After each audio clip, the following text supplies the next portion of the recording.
ഒരു പീഡ എറുമ്പിനും വരുത്തരുതെന്നുള്ള അനുകമ്പയും സദാ കരുണാകര നൽകുകുള്ളിൽ നിൻ തിരുമൈ വിട്ടകലാതെ ചിന്തയും അരുളാൽ വരും ഇമ്പം അൻപകന്നൊരു നെഞ്ചാൽ വരുമല്ലലൊക്കെയും ഇരുളൻപിനെ മാറ്റും അല്ലലിൻ കരുവാകും കരുവാമിതേതിനും അരുളൻപനുകമ്പമുന്നിനും പൊരുളൊന്നാണിതു ജീവതാരകം. അരുളുള്ളവനാണു ജീവിയെന്ന് ഉരുവിട്ടിടുക ഈ നവാക്ഷരീ. അരുളുള്ളവനാണു ജീവിയെന്ന് ഉരുവിട്ടിടുക ഈ നവാക്ഷരീ. ശ്രീനാരായണ ഗുരുവിൻ്റെ അനുകമ്പാദശകത്തിലെ ഈ വരികൾ, അതിലെ അരുള്, അൻപ്, അനുകമ്പ, 20-ാം നൂറ്റാണ്ടിൽ നിന്നും ഒരു നൂറ്റാണ്ടിന് ശേഷം കോഴിക്കോട് കടപ്പുറത്ത് നമ്മളൊരു സെഷന് ഇതേ ടൈറ്റിൽ, അരുൾ, അൻപ്, അനുകമ്പ, കാലത്തിനും ദൂരത്തിനും ചെറുതാക്കാൻ കഴിയാത്ത വരികളായതുകൊണ്ട് കൂടിയാണ് ഈ സെഷന് ഇത്തരമൊരു പേര് വന്നത് എന്ന് ഞാൻ കരുതുന്നു. ലോകമത സമ്മേളനത്തിൽ, വത്തിക്കാനിൽ വെച്ച് നടന്ന സമ്മേളനത്തിൽ ഒരു മാസം മുൻപ് സിസ്റ്റർ ആശാ ജോർജിൻ്റെ ശബ്ദത്തിൽ ഇറ്റാലിയൻ ഭാഷയിൽ ദൈവദശകം കേട്ട ഓർമ്മ നമുക്കുണ്ട്. അത്രയും പ്രസക്തി ശ്രീനാരായണ ഗുരുവിൻ്റെ ആശയങ്ങൾക്ക് ഇപ്പോഴുമുണ്ട് എന്ന് തെളിയിക്കുന്ന, അല്ലെങ്കിൽ സംസ്കാരം എന്ന് പറയുന്നത് അപര പരിഗണനയാണ് എന്ന് ആവർത്തിച്ച് പറഞ്ഞിട്ടുള്ള, മനുഷ്യൻ സംസ്കാരത്തെക്കുറിച്ചുള്ള ഏറ്റവും മനോഹരമായിട്ടുള്ള നിർവചനം കൺസേൺ ടു അതേഴ്സ്, മറ്റുള്ളവരെ പരിഗണിക്കാൻ പഠിക്കുക എന്നുള്ളതാണ്. വിദ്യാഭ്യാസത്തെക്കുറിച്ചുള്ള ഏറ്റവും മനോഹരമായിട്ടുള്ള സ്വപ്നം, നമ്മുടെ കുഞ്ഞുങ്ങളെക്കുറിച്ചുള്ള ഏറ്റവും മനോഹരമായിട്ടുള്ള സ്വപ്നം അവർ മറ്റുള്ളവരെ പരിഗണിക്കാൻ പഠിക്കുന്നവരായിട്ട് വളരട്ടെ എന്ന് തന്നെയാണ്. അപരത്വങ്ങളെ ഇല്ലാതാക്കേണ്ട ഒരു കാലഘട്ടത്തിൽ ഈ വരികൾക്ക്, അരുളിന്, അൻപിന്, അനുകമ്പയ്ക്ക് എന്താണ് സാധ്യത അല്ലെങ്കിൽ പ്രസക്തി എന്ന് ചോദിച്ചുകൊണ്ട് തുടങ്ങാം. ഞാനങ്ങനെ ഒരു ക്രമം പാലിച്ചുകൊണ്ട് ആരോടാദ്യം ചോദിക്കണം എന്ന ആശങ്ക എനിക്കുണ്ട്, നിങ്ങളെപ്പോലെ തന്നെ എനിക്കുണ്ട്. ആരാണ് ആദ്യം? ചോദ്യമായിട്ടൊന്നും കൂട്ടണ്ട, ഞാനും നിങ്ങളെപ്പോലെ തന്നെ ഇവരെ കേൾക്കാൻ കാത്തിരിക്കുന്ന ഒരാളാണ്. രണ്ടുപേരുടെയും സംഭാഷണങ്ങളെ വളരെ ശ്രദ്ധയോടുകൂടി കേട്ടിരിക്കാറുള്ള ഒരാളാണ്. സമദാനി സാറിൻ്റെ പ്രസംഗം ഞാൻ കേട്ടിട്ടുള്ളത് ഷാർജ ബുക്ക് ഫെസ്റ്റിവലിൽ വെച്ചിട്ടാണ്. ഒരു 3 മണിക്കൂർ സമയം ഒരാളുടെ വാക്കുകൾക്ക് കാതോർത്ത് ഒട്ടും മുഷിച്ചിലില്ലാതെ ഞാനിരുന്ന ആ സമയം ഓർക്കുകയാണ്. ബോബി അച്ഛൻ ഒരുപക്ഷെ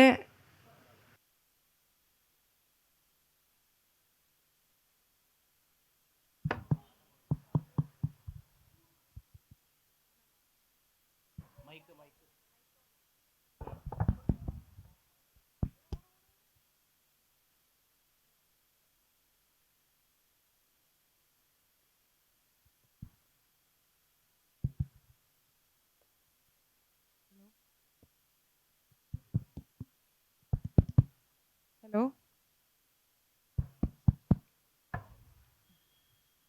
ബോബിയച്ചൻ പുതിയ തലമുറയ്ക്ക് വളരെ ചിരപരിചിതനായിട്ടുള്ള ഒരാളാണ്.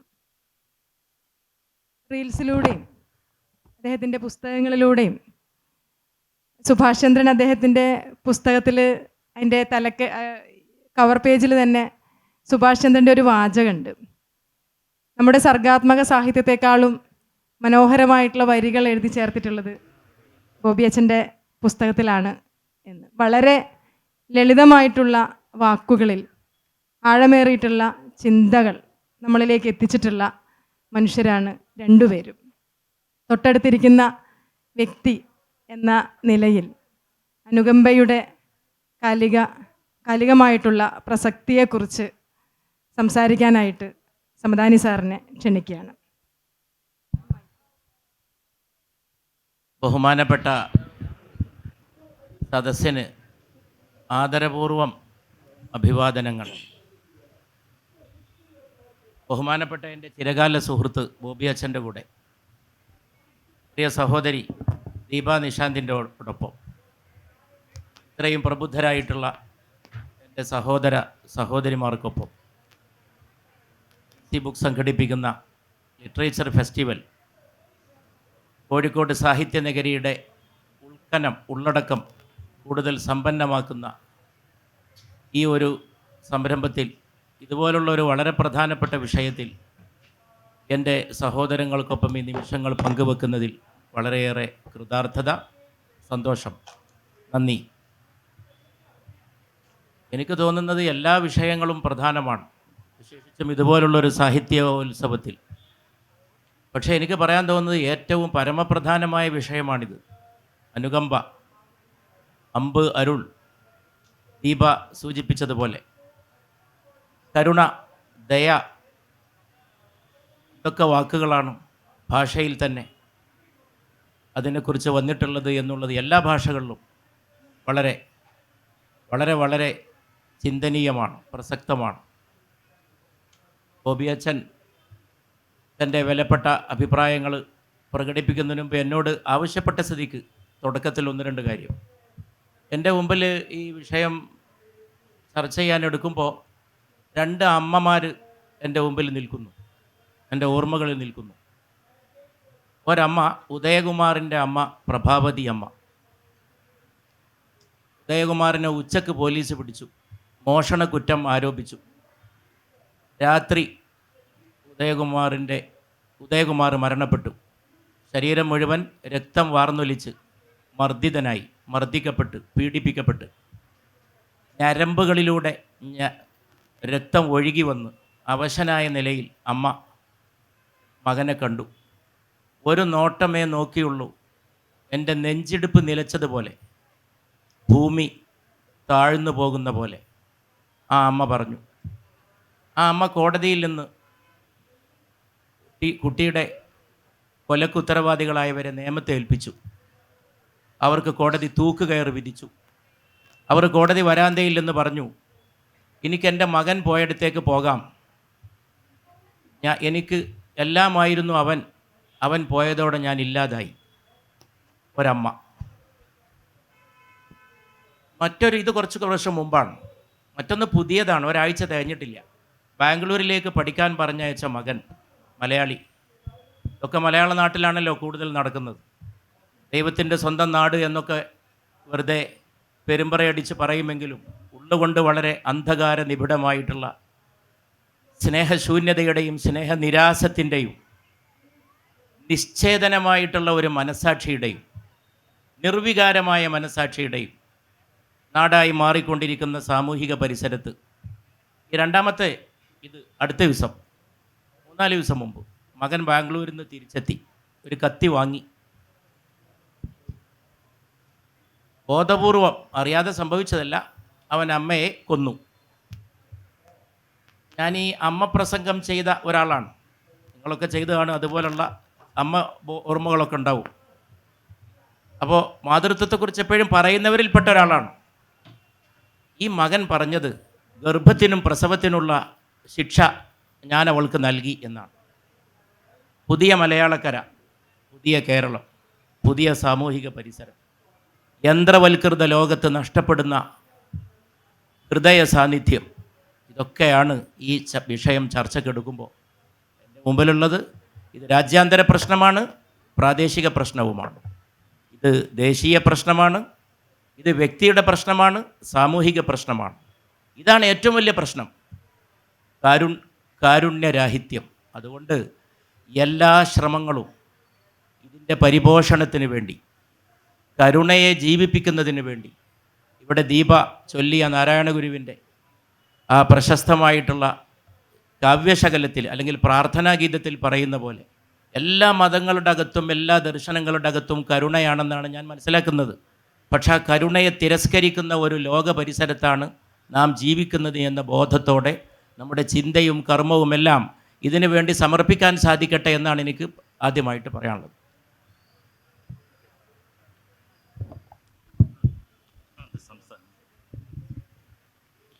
നമസ്തേ.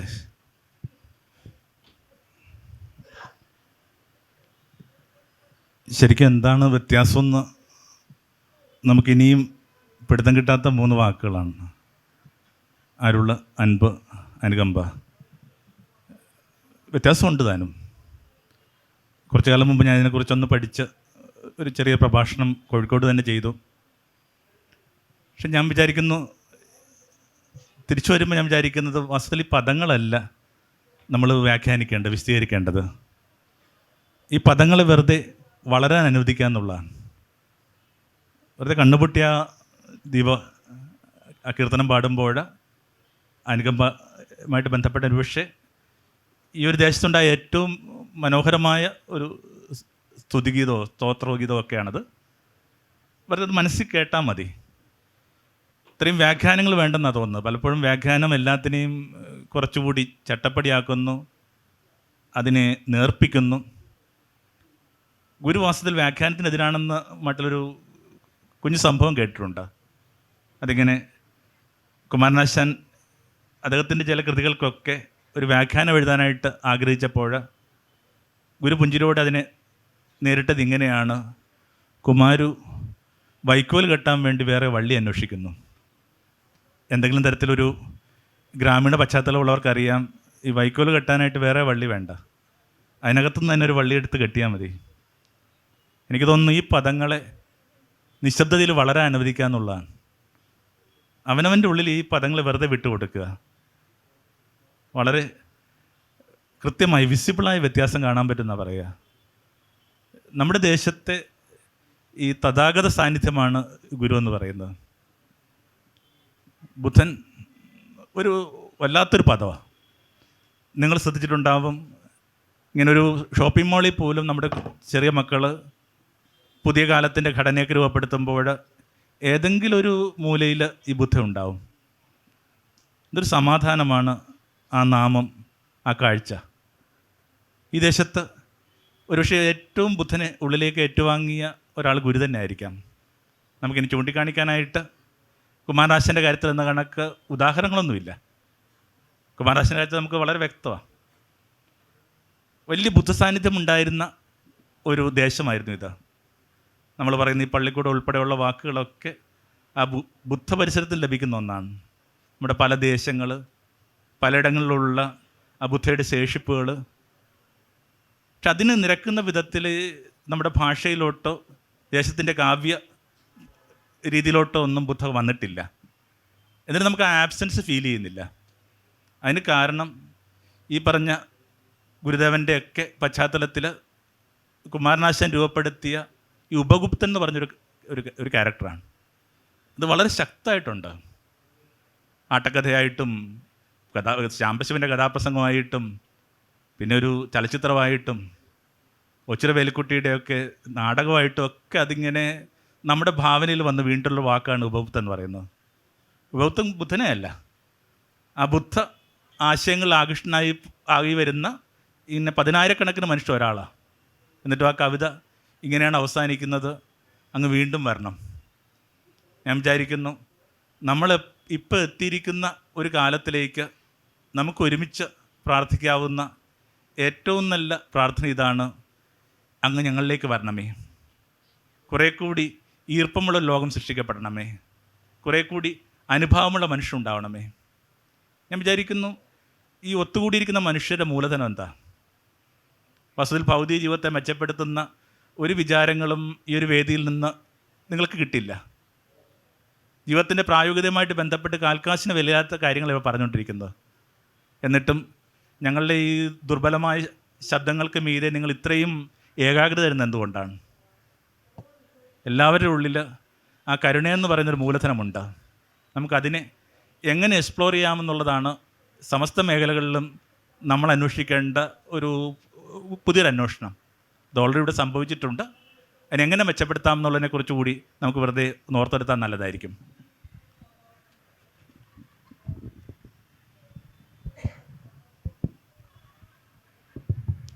അച്ഛൻ്റെ കരുണ പരാമർശം, ബുദ്ധ പരാമർശത്തിൽ നിന്ന് തന്നെ മറ്റൊരു ചോദ്യം ചോദിക്കുകയാണ്.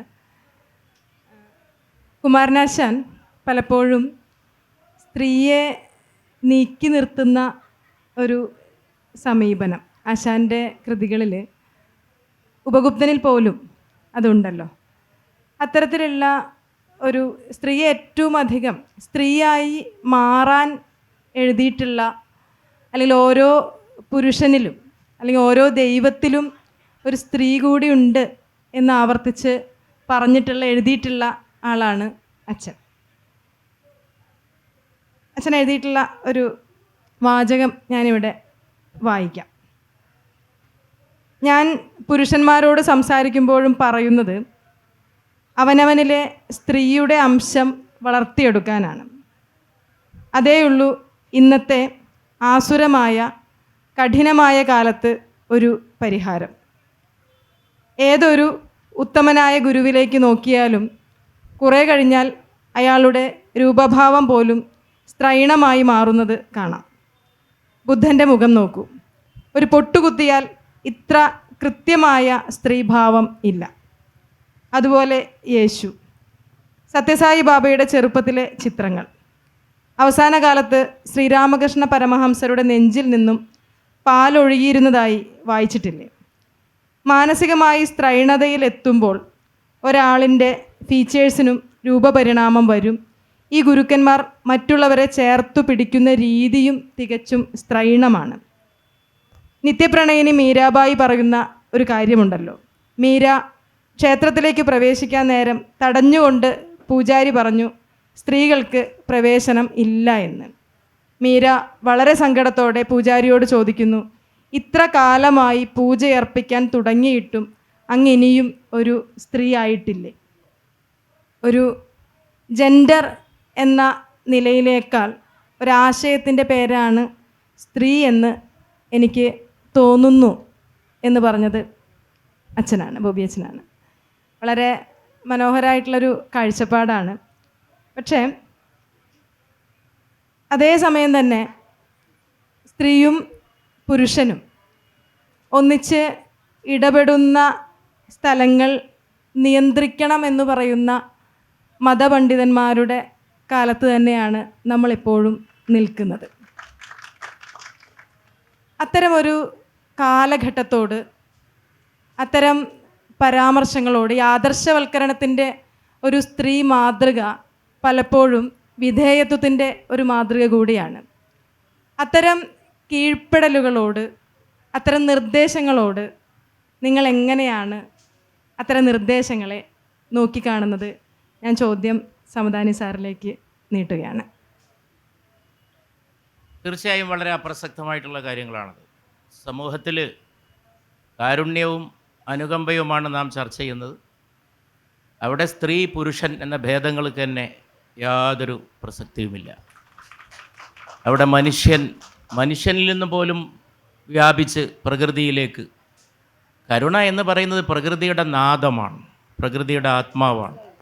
പ്രകൃതിയുമായി സമരസപ്പെടുന്നതിൻ്റെ ഏറ്റവും വലിയ നിർവചനമാണ് കാരുണ്യം. പ്രകൃതിയുമായുള്ള മനുഷ്യൻ്റെ സാമീപ്യ സമ്പർക്ക സൗഭാഗ്യങ്ങളുടെ ആകത്തുകയാണ് യഥാർത്ഥത്തിൽ കരുണ എന്ന വികാരം. ഇപ്പോൾ പ്രിയ സഹോദരി ദീപ പറഞ്ഞ കുറേ കാര്യങ്ങളുണ്ട്. അതിൽ എനിക്ക് തോന്നുന്നൊരു പ്രധാനപ്പെട്ട, ഞാൻ വീണ്ടും ഈ ചർച്ചയെ അല്ലെങ്കിൽ എൻ്റെ ഇത് സംബന്ധമായിട്ടുള്ള എൻ്റെ നിഗമനങ്ങളെ ഞാൻ നമ്മുടെ സാമൂഹിക പരിസരത്തേക്ക് കൊണ്ടുവരാൻ തന്നെയാണ് ആഗ്രഹിക്കുന്നത്. കാരണം കരുണ നിഷേധിക്കപ്പെട്ടൊരു സമൂഹത്തിലാണ് നാം ജീവിക്കുന്നത്. അതിൻ്റെ പ്രധാനപ്പെട്ട കാരണം കൂടി നമ്മൾ അന്വേഷിക്കേണ്ടതുണ്ട് ഈ കാലത്ത്. അതിൻ്റെ പ്രധാന കാരണം എൻ്റെ എളിയ വിശകലനത്തിൽ യാന്ത്രിക സംസ്കൃതിയാണ്, യന്ത്രമാണ്. 19-ാം നൂറ്റാണ്ടിൻ്റെ അവസാനത്തിൽ തുടക്കം കുറിച്ച് 20-ാം നൂറ്റാണ്ടിൽ ഏറെക്കുറെ നിലനിന്ന് 21-ാം നൂറ്റാണ്ടിൻ്റെ ആദ്യത്തിൽ നിറഞ്ഞു നിൽക്കുന്ന ഒരു യന്ത്ര സംസ്കാരം. യന്ത്രം വന്നതുകൊണ്ട് ഞാൻ ഇന്നലെ ഇവിടെ വായിച്ചു, നമ്മളൊരു ചിത്രം കാണാൻ സൗകര്യമാണ്, യന്ത്രത്തിലൂടെ എവിടെ ദൂരെ കിടക്കുന്ന ചിത്രം കാണാൻ, ദൂരെ പാടിയ ഒരാൾ പാട്ട് കേൾക്കാം. ഇതൊന്നുമില്ലാത്ത കാലത്തും പാട്ട് കേട്ടിരുന്നു. പക്ഷേ ഈ യന്ത്രവൽകൃത ജീവിതം, മനുഷ്യനെപ്പോലെ പ്രവർത്തിക്കുന്ന യന്ത്രങ്ങളും യന്ത്രത്തെപ്പോലെ പെരുമാറുന്ന മനുഷ്യരുമാണ് ഇന്നത്തെ പ്രത്യേകത. ഞാൻ ഈ കഴിഞ്ഞ ദിവസം കണ്ടൊരു സംഗതി, മാതാവിന് മരുന്ന് കൊടുക്കാനും വെള്ളം കൊടുക്കാനും വീട്ടിലൊരു റോബോട്ടിനെ ഏർപ്പാടാക്കിയ ഒരു മലയാളി മകനെക്കുറിച്ചാണ്. യൂട്യൂബിൽ നിങ്ങൾക്കത് കാണാം. മരുന്ന് കൊടുക്കാൻ വേണ്ടിയിട്ട് സ്വിച്ച് അമർത്തും, ഈ റോബോട്ട് വരും.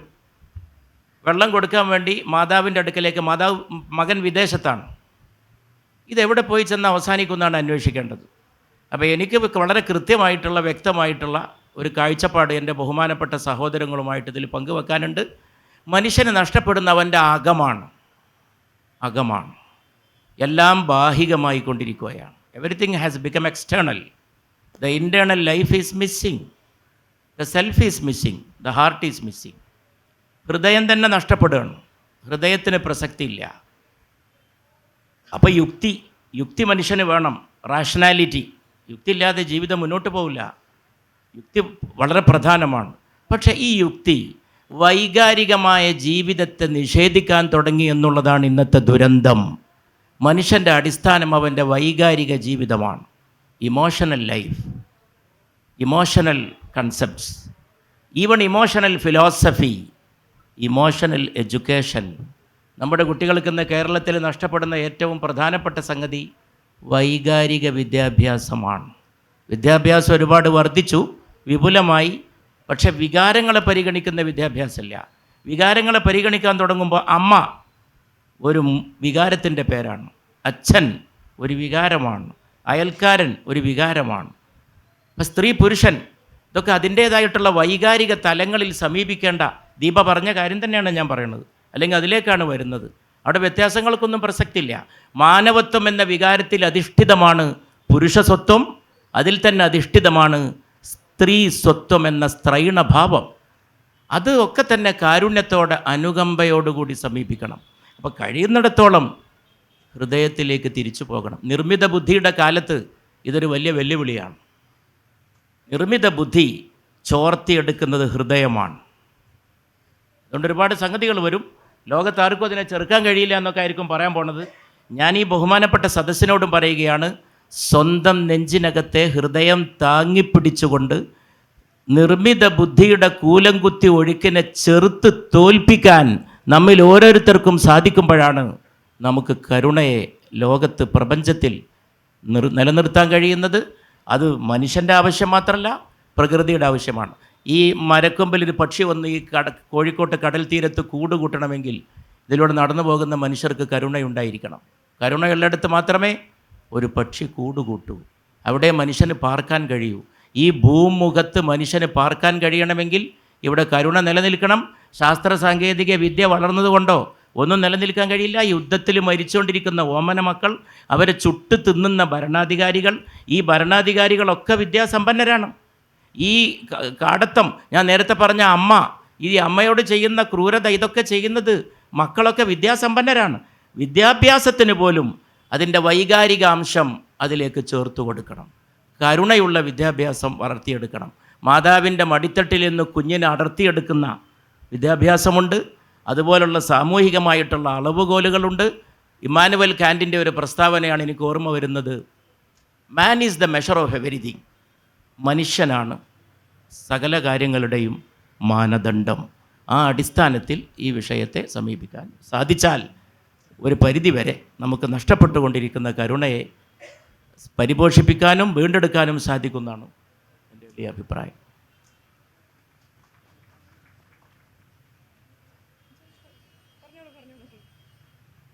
നമുക്ക് ഈ കരുണയെക്കുറിച്ചുള്ളൊരു മിത്തെന്ന് പറയുന്നത് അതിങ്ങനെ ഒരു വികാരമാണെന്നുള്ളൊരു കാര്യത്തിനകത്ത് നമ്മളങ്ങ് ഒതുക്കി.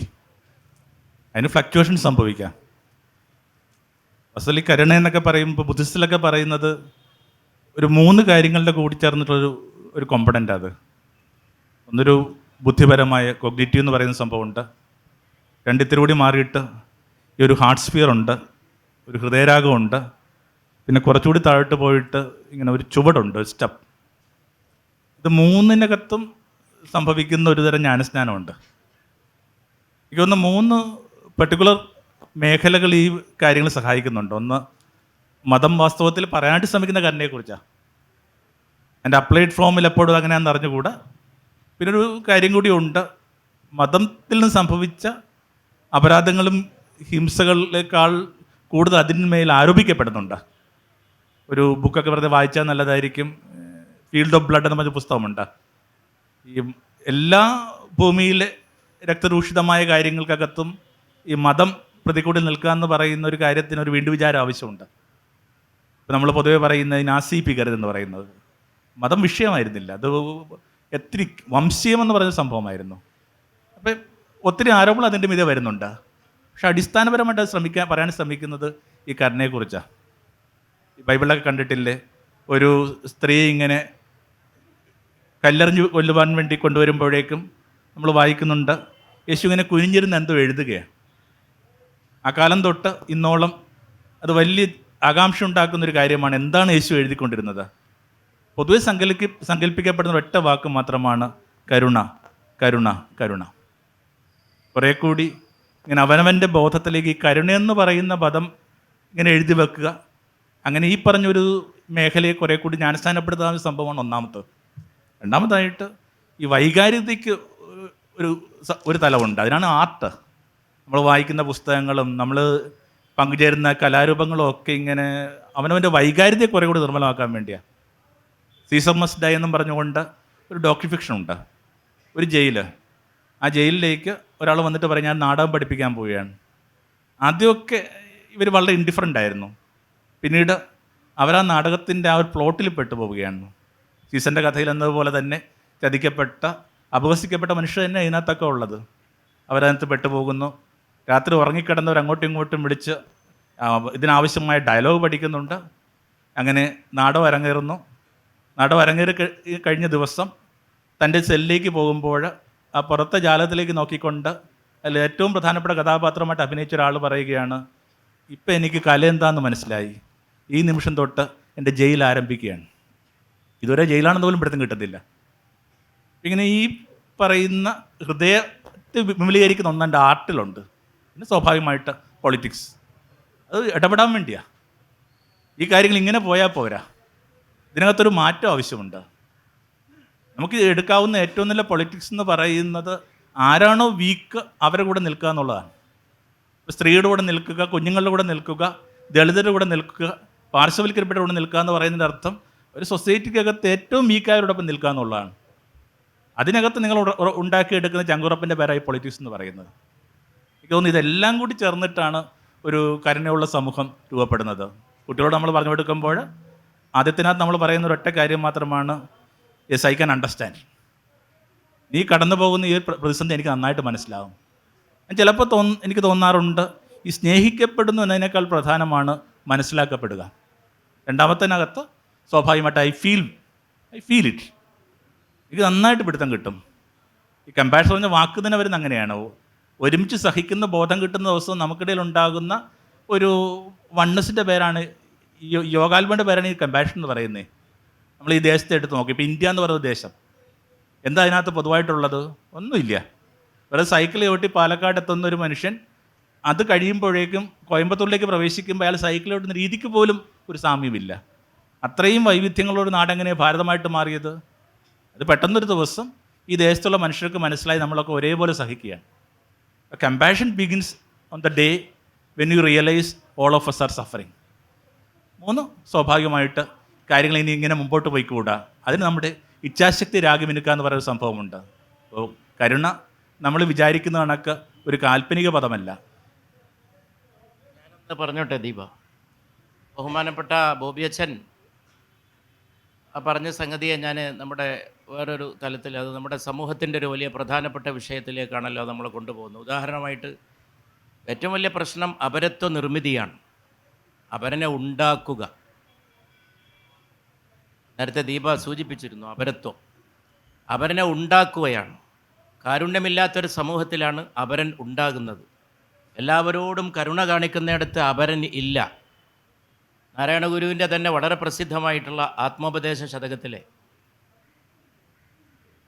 അപരന് വേണ്ടി അഹർനശം പ്രയത്നം കൃപണത വിട്ടു കൃപാലു ചെയ്തിടുന്നു കൃപണൻ അധോമുഖനായി കിടന്ന് ചെയ്യുന്ന അപജയകർമ്മം അവന് വേണ്ടി മാത്രം.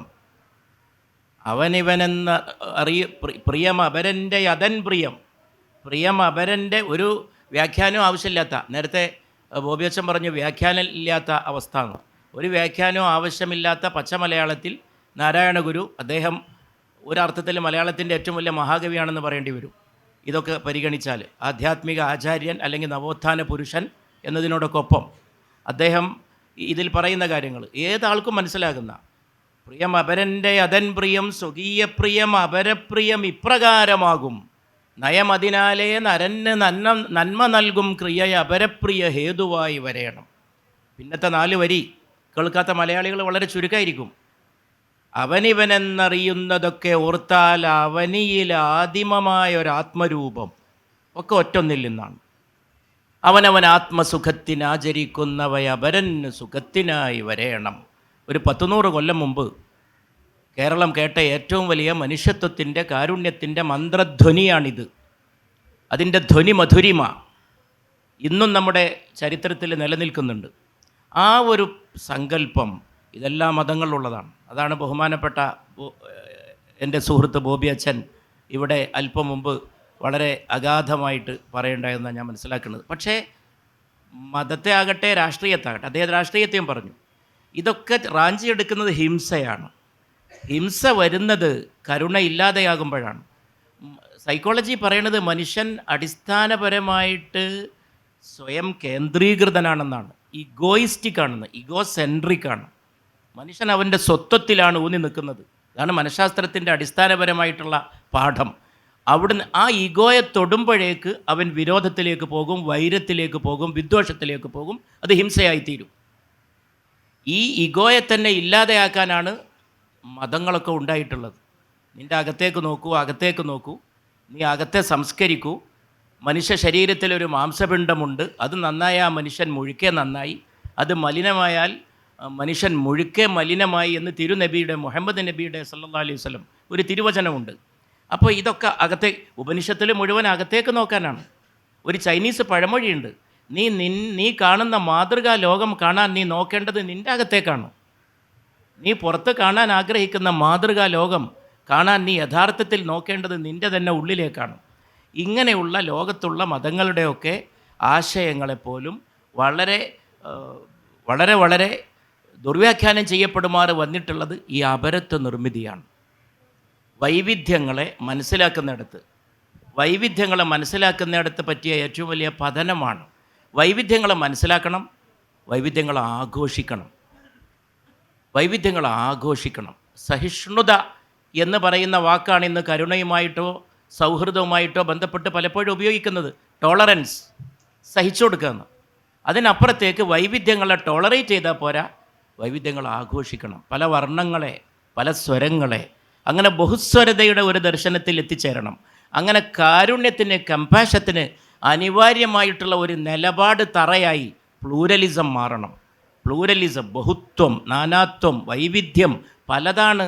ആ വൈവിധ്യത്തിൻ്റെ ഒരു സൗന്ദര്യം, അത് ഇന്ത്യയെപ്പറ്റി ആലോചിക്കുകയാണെങ്കിൽ ഇന്ത്യയുടെ ചരിത്രം, ഇന്ത്യയുടെ കല, ഇന്ത്യയുടെ സംസ്കാരം, ഇന്ത്യയുടെ സാഹിത്യം, ഇന്ത്യയുടെ സംഗീതം, ഇന്ത്യയുടെ ഭാഷ ഒക്കെ ഉണ്ടായി വന്നിട്ടുള്ളത് ബഹുത്വത്തിൻ്റെ ആഘോഷത്തിൽ നിന്നാണ്.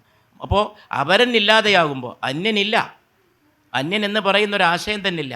എല്ലാം എൻ്റെ തന്നെ ഭാവങ്ങളാണ്. ഇത് ബൈബിളിൽ മനുഷ്യരെ സന്മനസ്സർ ഞാനോ ശിരസ് നിങ്ങളോ അവയവങ്ങൾ എന്ന് പറഞ്ഞാലും, വസുധൈവ കുടുംബകം, ഭൂമി തന്നെ ഒറ്റ തറവാടെന്ന് പറഞ്ഞാൽ, ഉപനിഷത്തിൽ പറഞ്ഞാലും, ഒരേ പുരുഷനിൽ നിന്നും ഒരേ സ്ത്രീയിൽ നിന്നും നിങ്ങളെ സൃഷ്ടിച്ചു, ഒറ്റ കുടുംബം, ഒറ്റ തന്തയ്ക്ക് തള്ളയ്ക്ക് പിറന്നവർ, ഒറ്റ തറവാട് എന്ന് ഖുർആനിൽ പറഞ്ഞാലും നമ്മൾ കരുണയിലേക്കാണ് പോണത്. അതുകൊണ്ട് മതത്തിൻ്റെയൊക്കെ അന്തസത്ത, ദർശനങ്ങളുടെയൊക്കെ അന്തസത്ത തീർച്ചയായിട്ടും കരുണ തന്നെയാണ്. അതിനെ അല്ലാതെയാക്കി തീർക്കുന്ന ലോകത്തിലെ രീതികൾ ഇന്ന് പലപ്പോഴും വന്നിട്ടുള്ളത് ഈ ദുർവ്യാഖ്യാനങ്ങളിൽ നിന്നാണ്. ഹിംസ കടന്നു വരുമ്പോഴാണ്. ഹിംസയാണ് കരുണയുടെ ഏറ്റവും വലിയ ശത്രു. ഈ അടുത്ത ദിവസം കേട്ടൊരു വാർത്ത, ഒരു കുട്ടി ഒരു ടെലി ക്യാമറയുടെ ലെൻസ് കണ്ടപ്പോഴേക്ക്, ക്യാമറയുടെ ലെൻസാണ്, നമ്മുടെ രാജ്യത്തല്ല ഒരു വിദേശ രാജ്യത്തിന്, കുട്ടി രണ്ട് കൈ ഉയർത്തി, കൈ ഉയർത്തി ഞാൻ കീഴടങ്ങുന്നു എന്ന്, കീഴടങ്ങാൻ വേണ്ടി കാണിക്കുന്ന ഇത്. കുട്ടി വിചാരിച്ചത് റിവോൾവറാണെന്നാണ്. ഈ കുട്ടിക്ക് 4 വയസ്സാണ്. അതെ, 4 വയസ്സുള്ള ഒരു കുട്ടി ഒരു ക്യാമറ കാണുമ്പോഴേക്ക് തോക്കാണെന്ന് വിചാരിച്ചിട്ട് കീഴടങ്ങാൻ നിന്നുകൊടുക്കുന്ന ഹിംസാത്മകത ലോകത്തെ ഭരിക്കുകയാണ്. യാന്ത്രികതയുടെ ഉൽപ്പന്നമായിട്ടുള്ള ഹിംസാത്മകത, അതൊക്കെയാണ് കരുണയ്ക്കിന്ന് സംഭവിച്ചിട്ടുള്ള ശോഷണം. അതിനെ തിരിച്ചു കൊണ്ടുവരിക എന്നുള്ള അതിൻ്റെ മരുന്ന് കണ്ടുപിടിച്ചിട്ട് തന്നെ ആയിരിക്കണം. അതിൻ്റെ മരുന്ന് അകത്തേക്ക് കഴിയുന്നിടത്തോളം മനുഷ്യൻ നോക്കുക എന്നത് തന്നെയാണെന്നാണ് കാണാൻ സാധിക്കും. കുറെ കൂടി വിശാലമായ തലത്തിലേക്കാണ് ഈ ചർച്ച കടന്നുപോയത്. അതിൽ സന്തോഷമുണ്ട്. പ്രത്യേകിച്ചും ഇന്ത്യ വിവിധതകളുടെ അല്ലെങ്കിൽ നാനാത്വത്തിൽ ഏകത്വം പുലർത്തുന്ന നാട് എന്ന് നമ്മൾ പറയുന്ന അതേ ഇന്ത്യ എല്ലാ നാനാത്വങ്ങളെയും ഏകത്വമായി റദ്ദ് ചെയ്യാൻ ശ്രമിക്കുന്ന ഒരു കാലഘട്ടം കൂടിയാണ്. പൗരത്വ രജിസ്റ്ററിൽ പേരുണ്ടോ എന്ന് നോക്കി മനുഷ്യർ അലയുന്ന ഒരു കാലഘട്ടം കൂടിയാണ്. കലയുടെ സ്വാതന്ത്ര്യത്തെക്കുറിച്ച് അല്ലെ കലാകാരൻ്റെ സ്വാതന്ത്ര്യത്തെക്കുറിച്ച് നിരന്തരം നമ്മൾ പറയുമ്പോഴും ഇത്തരം കൂട്ടായ്മകൾ, കോവിഡിന് ശേഷം എനിക്ക് തോന്നുന്നു ഇന്ത്യയിൽ ഏറ്റവും അധികം സാഹിത്യത്തിൻ്റെ പേരിൽ, കലയുടെ പേരിൽ ഏറ്റവും അധികം മനുഷ്യർ ഒത്തുകൂടിയിട്ടുള്ളൊരു ഇടം കേരളമാണ് എന്നാണ്. കുറേ കൂടി ഒരു ജനാധിപത്യപരമായിട്ടുള്ളൊരു അന്തരീക്ഷം ഇവിടെ ഉണ്ട് എന്നുള്ളതിൽ നമുക്ക് വലിയ സന്തോഷം തന്നെയാണ്. ഒരു അന്തസ്സോട് കൂടിയിട്ടുള്ളൊരു സാമൂഹ്യ ജീവിതം കുറേ കൂടി സാധ്യമായിട്ടുള്ള ഒരിടം തന്നെയാണ്. വൈവിധ്യങ്ങളെ റദ്ദ് ചെയ്യുന്ന ഒരു കാലഘട്ടത്തിൽ ഈ ഒരു ഇടത്തിലിരുന്നു കൊണ്ട് മറ്റ് ഇടങ്ങളിലേക്ക് നോക്കുമ്പോൾ കുറേ കൂടി ഒരു സുരക്ഷിതത്വം നമുക്ക് ഉണ്ട് എന്ന കാര്യത്തിൽ തർക്കമൊന്നുമില്ല. പക്ഷെ എന്നാൽ പോലും നമ്മളിപ്പോൾ ഈ വേദിയിലിരുന്നു കൊണ്ട് കരുണയെക്കുറിച്ചും അല്ലെങ്കിൽ അൻപിനെക്കുറിച്ചും അനുകമ്പയെക്കുറിച്ചൊക്കെ പറയുമ്പോഴും നമ്മുടെ കുടുംബങ്ങൾ പലപ്പോഴും വിചാരണ ചെയ്യപ്പെടുന്നില്ല എന്നുള്ളത്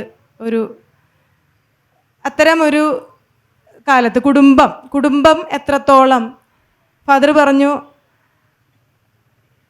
നമ്മൾ ഏറ്റവും അധികം ദയ കാട്ടേണ്ടത് നീതി നിഷേധം അനുഭവിക്കുന്ന അല്ലെങ്കിൽ വീക്കായിട്ടുള്ള മനുഷ്യരോടാണ്, കുട്ടികളോടാണ്, സ്ത്രീകളോടാണ് എന്ന് പറഞ്ഞു. വീക്കാണ് എന്നർത്ഥത്തിലല്ല, സ്ത്രീ വീക്കാണ് എന്നർത്ഥത്തിലല്ല പറയുന്നത്, ചോദ്യത്തിലും അതില്ല. നമ്മുടെ കുടുംബങ്ങൾ ഇപ്പോൾ റോബോട്ടിനെ വെച്ച, അമ്മയെ നോക്കാനായിട്ട് മകൻ റോബോട്ടിനെ വെച്ചു എന്ന കാര്യം സമദാനി സാറ് സൂചിപ്പിച്ചു. ഈ ഒരു റോബോട്ട് കാലങ്ങളായിട്ട് നമ്മുടെ കുടുംബത്തിലുണ്ട്. ഒളപ്പമണ്ണയുടെ ചന്ദനം എന്ന കവിതയിൽ ഭാര്യയെ നോക്കിക്കൊണ്ട് ഭാര്യ അമ്മീമ അരക്കുകയാണ്. അപ്പോൾ ഭർത്താവ് തൊട്ടടുത്ത് നിന്ന് ആ മനോഹരമായിട്ടുള്ള മൂക്കിൻ തുമ്പിലേക്ക് സിന്ദൂരത്തിൻ്റെ തരിവയർപ്പിൽ താഴേക്ക് ഇറ്റു വീഴുന്നുണ്ട്. ഭർത്താവ് ചോദിക്കുകയാണ്, നീ തൊടും പൊട്ടിങ്ങനെ വിയർപ്പിൽ കുതിരുമ്പോൾ ശ്രീദേവി സഹജീവിയായ ഞാനസൂയാലു, നിന്റെ കണ്ണെത്താത്തേടം, നിന്റെ കൈയെത്താത്തേടം, നീയാകെ എത്താത്തേടം ഇല്ല ഈ കുടുംബത്തിൽ. നമ്മുടെ കുടുംബത്തിൽ ഈ റോബോട്ട് കലങ്ങളായിട്ട് സ്ത്രീയാണ്. എത്രത്തോളം നമ്മുടെ കുടുംബങ്ങളൊക്കെ താമര നിൽക്കുന്നത് പോലെയാണല്ലോ. എത്രത്തോളം പുറമെ ഭംഗിയുണ്ടെന്ന് തോന്നിയാൽ പോലും നിൽക്കുന്നത് ചെളിയിലായിരിക്കും. താമരയെ സംബന്ധിച്ച് എല്ലാ അർത്ഥത്തിലും അത് ശരിയാണ്. നിൽക്കുന്നത് ചേറിൽ തന്നെയാണ്. നമ്മുടെ കുടുംബങ്ങൾ എത്രത്തോളം അൻപ്, അനുകമ്പ സ്ത്രീയോട് കാട്ടുന്നുണ്ട്. നമ്മുടെ പ്രസംഗത്തിൽ ഒക്കെ വാഴ്ത്തി വാഴ്ത്തി വാഴ്ത്തി അതിശയോക്തിപരമായിട്ടുള്ള പ്രസ്താവനകൾ കൊണ്ട് നിറച്ചു വെച്ചിട്ടുള്ള അവൾ ഇപ്പോഴും എ ഹാംലെസ് ഡൊമസ്റ്റിക് എനിമലായി തന്നെ നിൽക്കുന്നില്ലേ? അതിനോടുള്ള ഇവരുടെ അഭിപ്രായങ്ങൾ കേൾക്കാൻ എനിക്കും നിങ്ങൾക്കും താല്പര്യമുണ്ടായിരിക്കും. ഞാൻ ചോദ്യം നീട്ടുകയാണ്.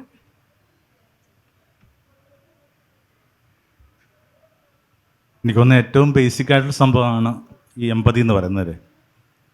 അത് ഏറ്റവും കൂടുതൽ നിഷേധിക്കപ്പെടുന്നത് ഓരോരുത്തരുടെ ഏറ്റവും അടുത്ത പരിസരങ്ങളിലാണ്, വിച്ച് ഈസ് വീടാണ്. മറ്റൊന്നിങ്ങനെ ആരെയും ബാധിക്കാത്ത കാര്യമാണ്, ദൂരെ എങ്ങുള്ളൊരു കാര്യമാണ്. ഏറ്റവും അടുത്തിരിക്കുന്നവരോടാണ് നമ്മൾ ഏറ്റവും കാര്യങ്ങൾ നിഷേധിച്ചുകൊണ്ടിരിക്കുന്നത്. ഇപ്പോൾ പ്രണയ കവിത എന്നൊക്കെ പറയുമ്പോൾ ആ നല്ലൊരു പ്രണയ കവിതയ്ക്ക് എങ്ങനെയാണ് കരുണയെന്ന് പേര് വന്നെന്നുള്ളത്. ഇവിടുത്തെ ഒരു 10 പ്രണയഗീതങ്ങൾ എടുക്കുമ്പോൾ നിശ്ചയമായിട്ടും കരുണയുണ്ടാവും. ഇപ്പോൾ എന്തിൻ്റെയും ആത്യന്തികമായിട്ട് നമ്മൾ ആഗ്രഹിക്കുന്ന കരുണയാണ്. ഇപ്പോൾ പ്രാർത്ഥന പോലും അങ്ങനെയല്ല, കരുണ ചെയ്യാൻ എന്തിനാണ് അങ്ങേക്ക് താമസം വരുന്നത്? എനിക്ക് തോന്നുന്നു എന്തെങ്കിലുമൊക്കെ ചെറിയ ബേബി സ്റ്റെപ്സ് ആരംഭിച്ചേ പറ്റൂ. ബേബി സ്റ്റെപ്സ് എന്ന് പറയുന്നത് ഈ അൺജഡ്മെൻറ്റിലാകാതിരിക്കുക എന്നുള്ളതാണ്. ഈ വിധിവാചകങ്ങളില്ലാതെ അവനവൻ്റെ പരിസരത്തിൽ കുറേ കൂടി മനുഷ്യർക്ക് ഒരു കുലീനത ഉറപ്പുവരുത്താൻ പറ്റില്ല എന്നുള്ളതാണ്. ഓരോ സെക്കൻഡും നമ്മൾ വെർട്ടിക്കലായിക്കൊണ്ടിരിക്കുക. എളുപ്പമല്ല ഈ വിധിവാചകങ്ങളില്ലാതെ ജീവിക്കുക എന്നുള്ളത്. കുറച്ച് കുട്ടികളുടെയൊക്കെ ഒരു ഒത്തുചേരലിൽ വർഷങ്ങൾക്ക് ശേഷം പണ്ട് പഠിച്ച കുഞ്ഞുങ്ങൾ ഒരുമിച്ച് കൂടിയാണ് മുതിർന്നത്. അവർ 10-20 വർഷങ്ങൾക്ക് ശേഷം ഒരു കുട്ടി ഇങ്ങനെ പറയുന്നത്, പഴയ കുട്ടി പറയുകയാണ്, ഈ സാറിനോട് വലിയൊരു കടപ്പാടുണ്ട്. എന്താ കാര്യം? ഒരിക്കലൊരു കുട്ടിയുടെ കയ്യിൽ ഞാനൊരു പേന മോഷ്ടിച്ചു. അത് വലിയ പുകിലായി, അവൻ വലിയ കരച്ചിലായി. അപ്പോൾ സാറ് പറഞ്ഞു, ആരും പോകരുത്, ഞാൻ നിങ്ങളെ പരിശോധിക്കാൻ പോവുകയാണ്. ആ പരിശോധിക്കുന്നതിന് മുമ്പായിട്ട് അങ്ങ് ഞങ്ങളുടെ അടുത്ത് പറഞ്ഞു, നിങ്ങളെല്ലാവരും കണ്ണുപൂട്ടി നിൽക്കണം. അങ്ങനെ അന്ന് അങ്ങ് കണ്ണുപൂട്ടി നിൽക്കാനായിട്ട് ഈ ക്ലാസ് മുറിയോട് പറഞ്ഞതുകൊണ്ട് മാത്രമാണ് എനിക്ക് ആ കള്ളനെന്നൊരു ചീത്തപ്പേര് വരാതിരുന്നത്. അതിൻ്റെ പേരിൽ അങ്ങയോട് എനിക്ക് വലിയ കടപ്പാടുണ്ട്. മാഷ് പറഞ്ഞു, നീയായിരുന്നോ അതോ? ഇപ്പം നീ പറയുമ്പോൾ എനിക്കത് പിടുത്തം കിട്ടുന്നത്. കാരണം ഞാനിങ്ങനെ തപ്പുന്നതിനേക്കാൾ മുമ്പേ, ഈ പോക്കറ്റിലും സഞ്ചിയിലൊക്കെ തപ്പുന്നതിനേക്കാൾ മുമ്പ് ഞാനും കണ്ണുപൂട്ടിയിരുന്നു. ഈ കണ്ണുപൂട്ടി തപ്പാന്ന് പറയുന്ന സംഭവമുണ്ട്, എളുപ്പമല്ല. എന്തുമാത്രം അൺജഡ്മെൻ്റലായിട്ട് നമുക്ക് ജീവിക്കാൻ പറ്റും. നമ്മൾ ഓരോ സെക്കൻഡും വിധിച്ചുകൊണ്ടിരിക്കുക, കുഞ്ഞുങ്ങളെ വിധിച്ചുകൊണ്ടിരിക്കുന്നു, താരതമ്യപ്പെടുത്തുന്നു. ഇത്രയുമൊക്കെ കരുണയെക്കുറിച്ച് കേൾക്കുന്ന നമുക്ക് എടുക്കാവുന്ന ഒരു കുഞ്ഞ് ചുവട് പറയുന്ന ഇത്രയേ ഉള്ളൂ. ഒരു കുറച്ച് കാലമെങ്കിലും ഇങ്ങനെ ഒന്നിനെയും വിധിക്കാതിരിക്കാൻ പറ്റുമോ? ഇവിടെ പോലും സംഭവിച്ചിട്ടുണ്ട്. നമ്മൾ കുടുംബത്തിൻ്റെയൊക്കെ ഒരു പാളിച്ചകളെക്കുറിച്ച് പറയാനായിട്ട് എക്സാമ്പിൾസ് പറയുന്നത് വാസ്തവത്തിൽ ജഡ്മെൻ്റലായിട്ട് തന്നെ ഞാൻ വിചാരിക്കുന്നത്. ഇന്നടത്ത് ഇന്ന മകൻ റോബോട്ടിനെ കൊണ്ട് മരുന്ന് കുടിപ്പിച്ചെന്നൊക്കെ പറയുമ്പോഴേക്കും നമുക്ക് അയാളുടെ പശ്ചാത്തലം പോലും അറിയത്തില്ല. അപ്പം പരമാവധി നമ്മുടെ സംഭാഷണങ്ങളിൽ നിന്ന്, ഒത്തുചേരലിൽ നിന്നൊക്കെ ഈ ജഡ്മെൻ്റൽ എന്ന് പറയുന്ന ഒരു കാര്യത്തിൻ്റെ അളവൊന്ന് കുറച്ച് കഴിഞ്ഞാൽ വളരെ നല്ലതായിരിക്കും. ഏകദേശം സമയം തീരാവുന്നതുകൊണ്ട് എനിക്കൊരു കുഞ്ഞ് സജഷൻ കൂടി പറയാറുണ്ട്. നമുക്കിത് ലക്ഷറിയാണ്. നല്ലതുപോലെ സഞ്ചരിക്കാനും കേൾക്കാനും ഒക്കെ പറ്റുന്ന നമുക്ക് ഇത്തരം സാഹിത്യ ഉത്സവങ്ങൾ വലിയ ലക്ഷറിയാണ്. നമുക്ക് ചിന്തിക്കാവുന്നൊരു കാര്യം, ഇവിടുത്തെ ജയിലിൽ നമുക്ക് എന്തുകൊണ്ടൊരു സാഹിത്യ ഉത്സവം നടത്തിക്കൂടാന്നുള്ളതാണ്. അത് ഏതെങ്കിലും തരത്തിൽ എവിടെ നിന്നെങ്കിലുമൊക്കെ ഇതിൻ്റെ സംഘാടകർ കേൾക്കുന്നുണ്ടെങ്കിൽ അതൊരു നിർദ്ദേശമായിട്ട്, ഈ കരുണയുടെ വേദിയിലുള്ള നിർദ്ദേശമായിട്ട് എടുക്കാനായിട്ട് താല്പര്യപ്പെടുന്നു. Thank you. ബഹുമാനപ്പെട്ട ബോബിയച്ചൻ പറഞ്ഞതിന് മുമ്പ് ദീപ ചോദിച്ചു, ശരിയാണ്, വീട്ടിനകത്തൊരു റോബോട്ടുണ്ട്. സ്ത്രീ പലപ്പോഴും അവഗണിക്കപ്പെടുന്നുണ്ട്. സ്ത്രീക്ക് നേരെ വലിയ അനീതി ഉണ്ടാകുന്നുണ്ട്, പ്രത്യേകിച്ച് നമ്മുടെ പൗരസ്ത്യ സമൂഹങ്ങളിൽ അനിഷേധ്യമാണ്. പക്ഷേ കരുണയുടെ കാര്യത്തിൽ ഞാൻ തുടക്കത്തിൽ പറഞ്ഞ മാതിരി മനുഷ്യൻ തന്നെയാണ് പരിഗണന. ചിലപ്പോൾ പുരുഷൻ കരുണ ഉള്ളവനാവും, ചിലപ്പോൾ സ്ത്രീ കരുണയുള്ളവളാവും. ചിലപ്പോൾ പുരുഷൻ കരുണ നിഷേധിക്കും, ചിലപ്പോൾ സ്ത്രീയും നിഷേധിക്കും. കേരളത്തിൽ എന്നല്ല ലോകത്ത് തന്നെ ഈ അടുത്ത കാലത്ത് വിധി പറഞ്ഞ കേസുകളിൽ വളരെ പ്രധാനപ്പെട്ടൊരു കേസാണ് കഴിഞ്ഞ ആഴ്ച കോടതിയിൽ കേരളത്തിൽ വന്നിട്ട് വിധി പറഞ്ഞത്. അതിനേക്കാളും വലിയൊരു കാരുണ്യരാഹിത്യം സങ്കല്പിക്കാനില്ല. ഒരു പുരുഷനായ സുഹൃത്തിനെ സ്നേഹിക്കാൻ കൂട്ടി അവൻ്റെ പിറകിൽ ബൈക്കിൽ ദീർഘകാലം യാത്ര ചെയ്ത് അവൻ്റെ കൂടെ ജീവിച്ച് എല്ലാം പങ്കുവെച്ച് അവസാനം അവനെ വിഷം കൊടുത്ത് കൊന്നതൊരു പെണ്ണാണ്. പക്ഷെ അതുകൊണ്ട് പെണ്ണ് എന്ന് വിഭാഗമല്ല, അത് വ്യക്തിയാണ്. ഇത് വ്യക്തി കേന്ദ്രീകൃതമാണ്. സ്ത്രീ എന്ന വിഭാഗമല്ല, പുരുഷൻ എന്ന വിഭാഗമല്ല. ഞാൻ തുടങ്ങിയിടത്തേക്കാണ് മടങ്ങുന്നത്. വ്യക്തിക്കകത്താണ് ഈ പ്രോസസ്സ് നടക്കുന്നത്. Individual is important. ആ ഇൻഡിവിജ്വലിൻ്റെ അകത്ത് കരുണയുണ്ടാകുമ്പോഴാണ് മോഡേൺ വിക്കഡ്നെസ് എന്നൊരു പുസ്തകം CEM ജോർഡൻ്റെ പുസ്തകമുണ്ട്. അതിൽ അദ്ദേഹം പറയുന്നുണ്ട്, മനുഷ്യൻ്റെ അകത്ത് കിടക്കുന്ന സെൽഫ്, ആ സെൽഫാണ് വയലൻസിലേക്ക് പോണത്. ആ സെൽഫിനകത്താണ് കമ്പാഷൻ നിറച്ച് വെക്കേണ്ടത്, ആണാണെങ്കിലും പെണ്ണാണെങ്കിലും. എനിക്കൊരു ഓഡിയൻസിലേക്കുള്ള സമയമായെന്ന് തോന്നുന്നു. ഒരു ചെറിയൊരു, നമ്മൾ പലപ്പോഴും സംവിധാനി സാർ അടക്കം ഇപ്പോൾ സംസാരിക്കുമ്പോൾ സ്ത്രീയെക്കുറിച്ചും പുരുഷനെക്കുറിച്ചും മാത്രമേ പറയുന്നുള്ളൂ എന്നുള്ളതാണ്. ഇതല്ലാത്ത ഇപ്പോൾ വളരെ പുരോഗമന സമൂഹമെന്ന് കേൾവി കേട്ടിട്ടുള്ള ഇടങ്ങളിൽ പോലും ഇപ്പോൾ ട്രംപ് അമേരിക്കയിൽ സ്ഥാനം ഏറ്റെടുത്ത സമയത്ത് 2 ജെൻഡർ ഇനി മുതൽ ഉണ്ടാവും, സ്ത്രീയും പുരുഷനും എന്ന് പറഞ്ഞിട്ടുള്ള ഒരു കാലഘട്ടത്തിൽ നമ്മളെന്തുകൊണ്ടാണ് ഇത്തരം ചർച്ചകളിൽ LGBTQ വിഭാഗങ്ങളെ, അവരുടെ അവകാശങ്ങളെ, അവരെക്കുറിച്ച്, അല്ലെങ്കിൽ നമ്മുടെ ഭാഷയിൽ പോലും പൂർണ്ണമായും അധികാരത്തിൻ്റെ ഒരു സ്വരം, ഭാഷയിൽ പുരുഷൻ്റെ ഒരു സ്വരം നിൽക്കുന്നുണ്ട്. നമ്മുടെ അധികാര ഘടന പലപ്പോഴും അങ്ങനെ തന്നെയായിട്ട് തുടരുന്നുണ്ട്. അതിന് എന്തെങ്കിലും മാറ്റം വരുത്തേണ്ടതില്ല. ഞാൻ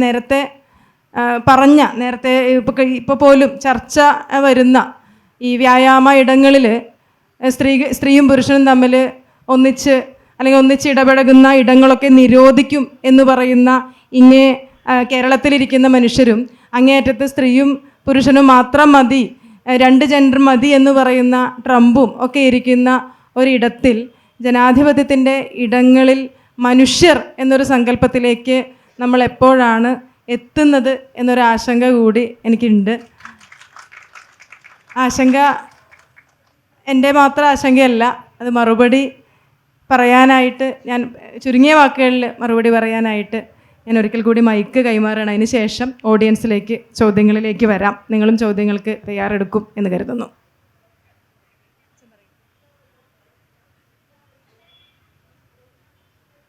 man is A new invention എന്നൊരു സ്റ്റേറ്റ്മെൻ്റ് ഉണ്ട്. ഈ മനുഷ്യൻ എന്ന് പറയുന്നത് തന്നെ പുതിയൊരു കണ്ടുപിടുത്തമാണ്. എന്നുവെച്ചാൽ ഇപ്പം നമ്മൾ എന്താണോ മനുഷ്യരെ കൊണ്ട് അർത്ഥമാക്കുന്നത് അതൊക്കെ ഒരു 10-30 വർഷത്തിൻ്റെ മാത്രം ഒരു പ്രോഗ്രസ്സാണ്.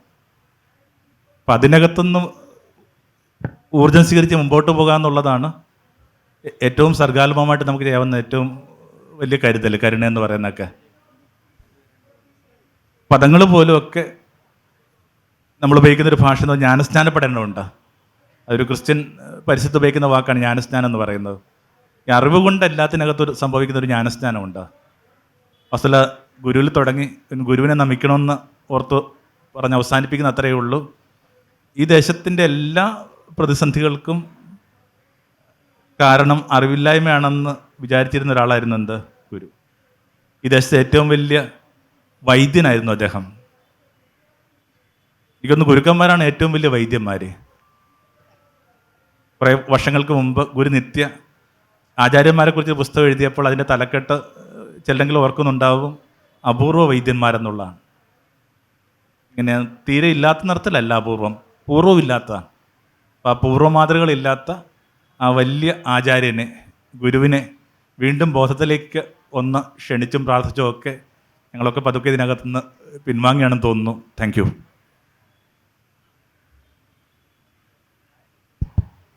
ഓഡിയൻസിന് ചോദ്യങ്ങൾ ചോദിക്കാനുള്ള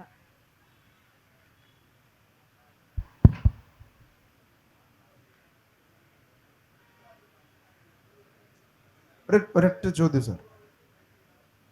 ഈ ചോദ്യം ആരോടാണെന്നും കൂടി ദീപ മാഡത്തിനോടാണ്. മാഡം പറഞ്ഞു വെച്ചു ട്രാൻസ്, സ്ത്രീകൾ ഇവരെയൊക്കെ നമ്മൾ അഡ്രസ്സ് ചെയ്യുന്നു. പക്ഷേ ഏറ്റവും കുറച്ച് ഇപ്പോൾ നമ്മൾ അഡ്രസ്സ് ചെയ്യുന്നത് വിദ്യാർത്ഥി സമൂഹത്തെയാണെന്ന് എനിക്ക് തിരുത്തി പറയാനുള്ളത്.